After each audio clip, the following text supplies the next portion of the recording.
I'm Bruce and welcome to the election campaign summary.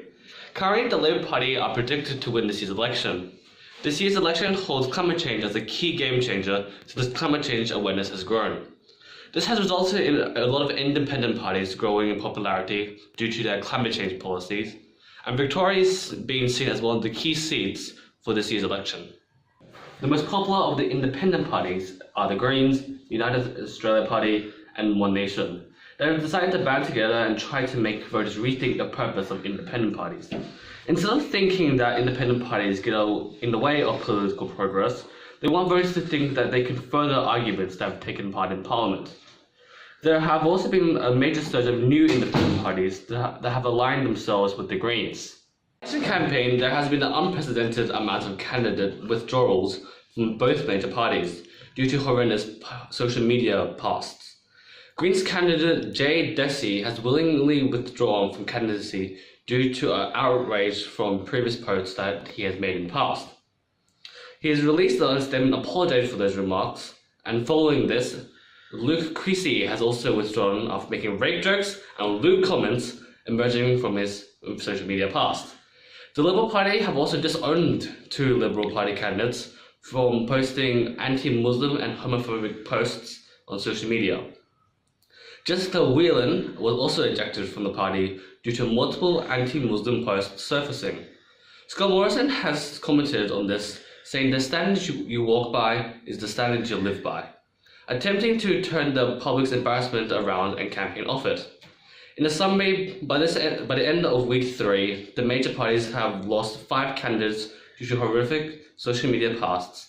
If any major party wants to gain any voters, they have to go and get a clean and responsible candidate pool. This year's politicians have found the value of Chinese Australian votes and have been campaigning directly at them.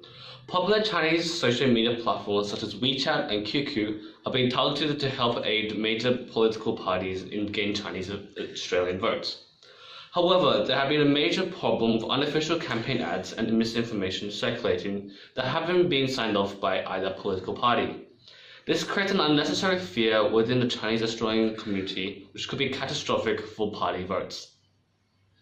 Recently, on the 7th of May, an egg was thrown at our Prime Minister, Scott Morrison, during an Albury rally.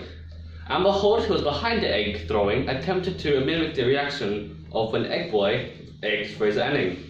Bill Shorten has joined Scott Morrison in condemning the violence towards Scott, and the older woman has been caught in the crossfire. This week, the Daily Telegraph attacked Bill Shorten's mother after a Q&A session explaining how Bill Shorten got into politics. Bill Shorten got very emotional when responding to the article, and fairly so. Scott Morrison has stated that he will understand why Bill Shorten reacted the way he did, and that the election is not about family.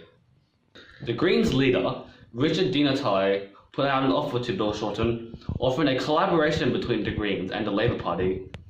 Richard Di Natale has openly stated that he's willing to work with the potential Labour government in attacking climate change. He says he has met with Bill Shorten a few times, and he thinks that they have an open and direct relationship. Richard Di Natale has stated many times that he firmly believes that climate change is the biggest threat that threatens humanity.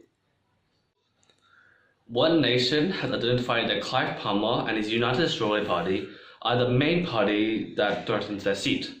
David Oldfield, one of the party's co-founders, predicts that One Nation will only be able to get 1 seat in the Senate, and if they were to get a seat in the lower house, then it will be a miracle. Clive Palmer has more resources than One Nation, as well as having a more credible candidates. One Nation is still recovering from the Christchurch accusation of normalizing hate speech and the Al Jazeera 3-year undercover journalism. One Nation's election prospects do not look promising.